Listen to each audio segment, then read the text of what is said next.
Smart English Studio. Have you ever started speaking English and suddenly your mind went completely blank? You know what you want to say, but the words simply disappear? Yes, and those few seconds of silence always feel much longer than they really are. You start looking around as if the answer might be written somewhere on the wall. Or you smile for no reason and hope the other person will change the subject. That has definitely been one of my speaking strategies. It isn't very effective, but I've tried it. The good news is that native speakers also pause, hesitate, and take time to organize their thoughts. They don't always answer immediately with a perfect sentence. Instead, they often use small expressions like well, actually, I mean, and let's see. These expressions give them thinking time and help the conversation continue naturally. We call these expressions fillers.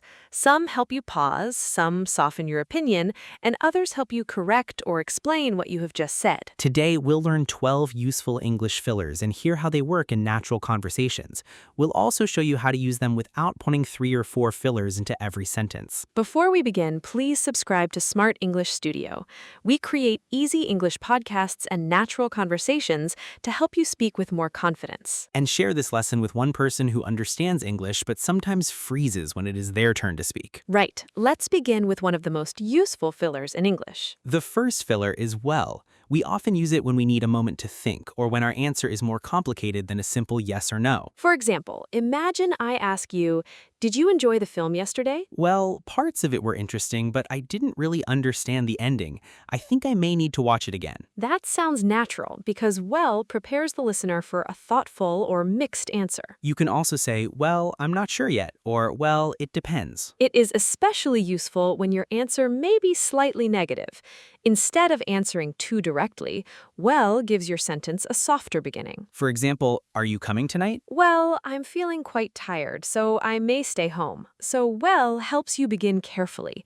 But sometimes you don't just need time, you need to correct an idea or introduce information the other person didn't expect. And that is where our next filler becomes useful. Actually. We use actually when we want to correct an assumption, clarify something, or add surprising information. For example, if someone asks, do you live in London? You might answer, actually, I live near York. That sounds softer than simply saying, no, you're wrong. You're correcting the information without making the conversation uncomfortable. You can also use it when reality is different than what we expected. I thought the lesson would be difficult, but it was actually quite easy. Tone matters, though. If you say, actually, you're wrong, too sharply, it can sound as if you enjoy correcting people. Very grammar police energy. The softer version would be, actually, I understood it a little differently.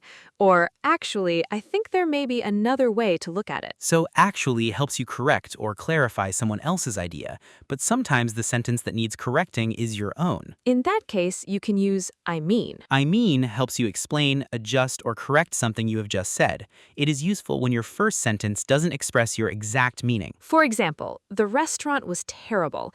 I mean, the food was good, but the service was very slow. You realized that terrible was too strong, so you adjusted the meaning. You didn't need to stop and begin the whole sentence again. Another example is, I don't like working from home. I mean, I enjoy the flexibility, but I miss talking to people. Think of I mean as a small repair tool for conversation.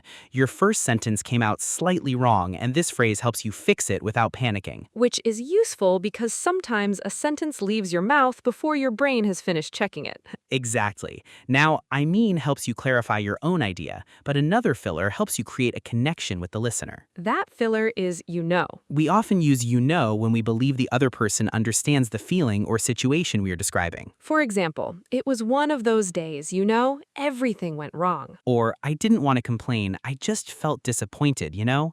It makes the conversation sound more personal. Here, you know doesn't literally ask whether the listener has information.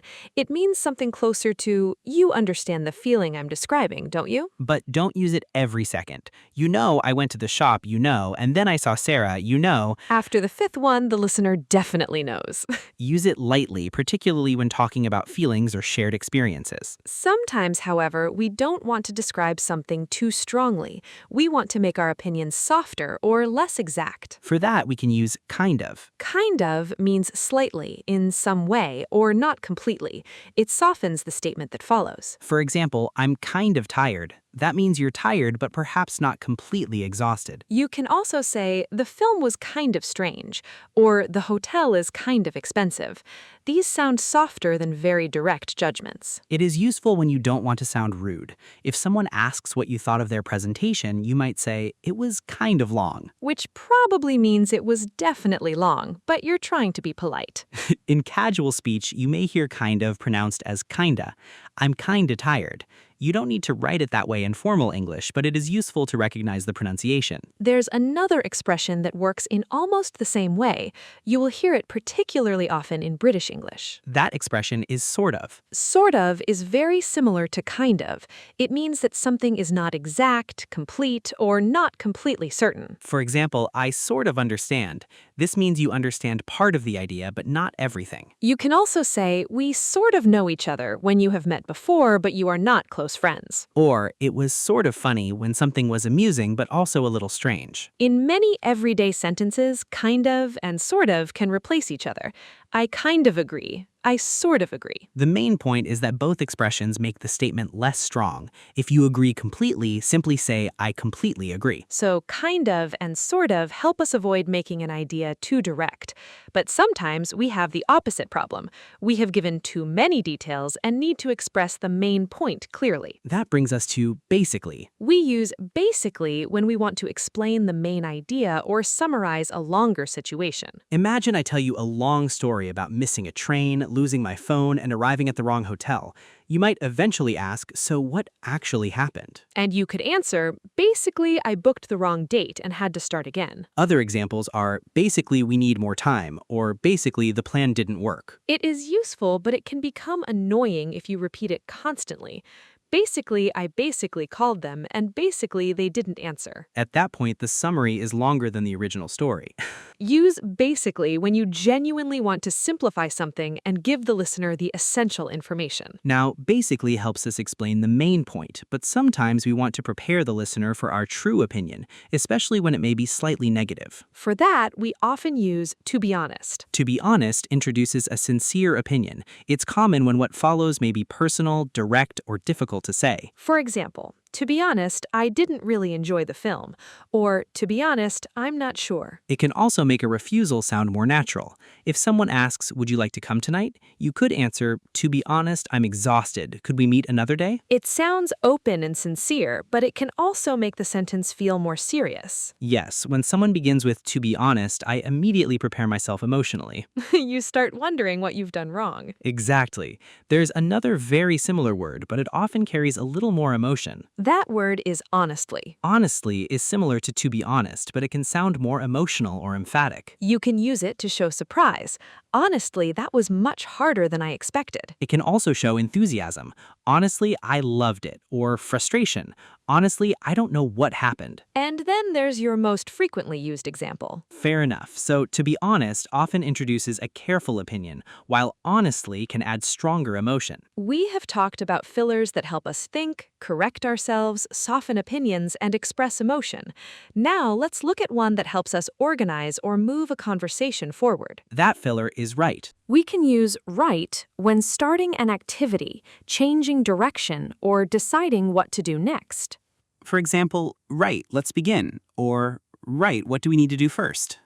You may also hear someone say, right, I'd better get going, when they have decided it is time to leave. It is especially common in British English and gives the conversation a clear sense of movement. Or it means that someone has finally decided to make tea. Right, shall I put the kettle on? Exactly.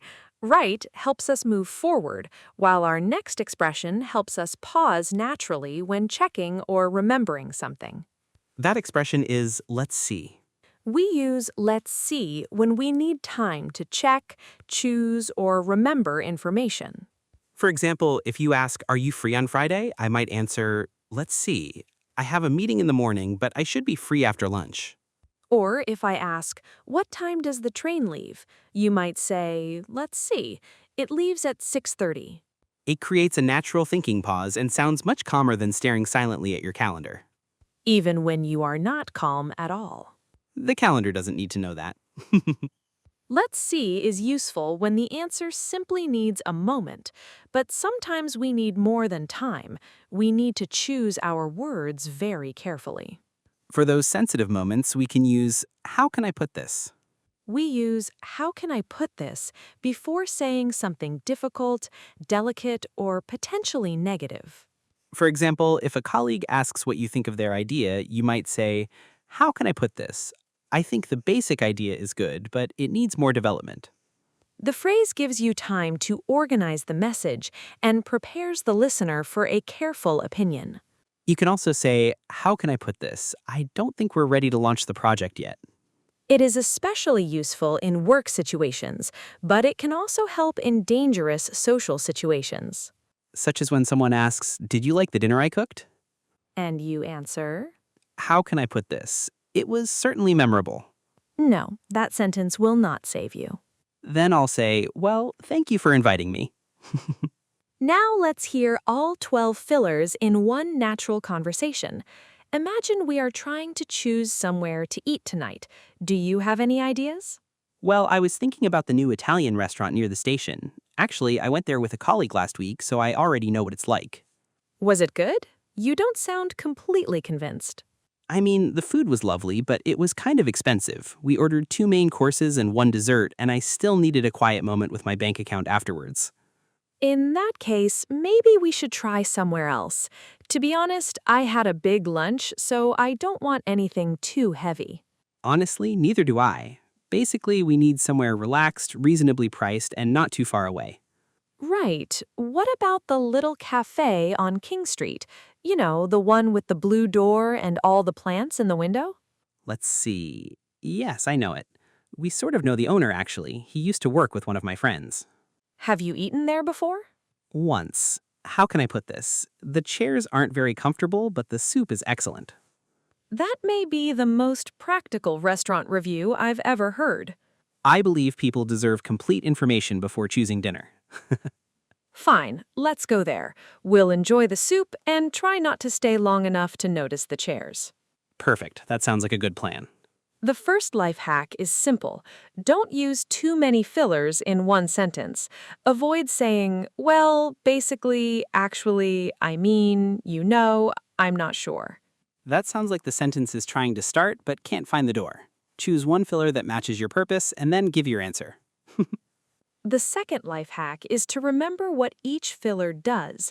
Use well or let's see when you need time, actually when correcting information, and I mean when clarifying your own sentence. Use kind of or sort of to soften an opinion, basically to summarize, and how can I put this when you need to speak carefully. The third life hack is to practice fillers inside complete sentences. Don't memorize only the word actually. Practice, actually, I have another idea. And don't learn only well, practice, well, I'm not completely sure. Complete phrases are easier to remember when you're speaking. Let's finish with a quick practice. You need time to think about an invitation. What could you say? Well, I'm not sure yet. Let me check my schedule. Someone thinks you live in London, but you live near York. Actually, I live near York. Your first explanation wasn't clear enough. I mean, the problem isn't the price, it's the timing. You only partly agree with someone. I sort of agree, but I think we need more information. You want to give the main point of a long discussion. Basically, we need to make a decision today. And you need to express a sensitive opinion. How can I put this? I think the plan needs a little more work. Fillers are not simply empty words. Used naturally, they help you think, soften your opinions, correct yourself, and avoid uncomfortable silence. You don't need to start using all 12 today. Choose 2 or 3, practice them in complete sentences, and try to use one in your next conversation. If today's lesson helped you, please like this video and subscribe to Smart English Studio for more easy English podcasts and natural conversation practice. Share this lesson with one friend who sometimes doesn't know what to say in English, and leave us a comment. Which filler will you use first? You could write, well, I'm not sure yet. Actually, I have another idea. Or, to be honest, I need more speaking practice. We read every comment, so write your example below. Thank you for learning with us. Learn smarter, Speak better. See you in the next lesson.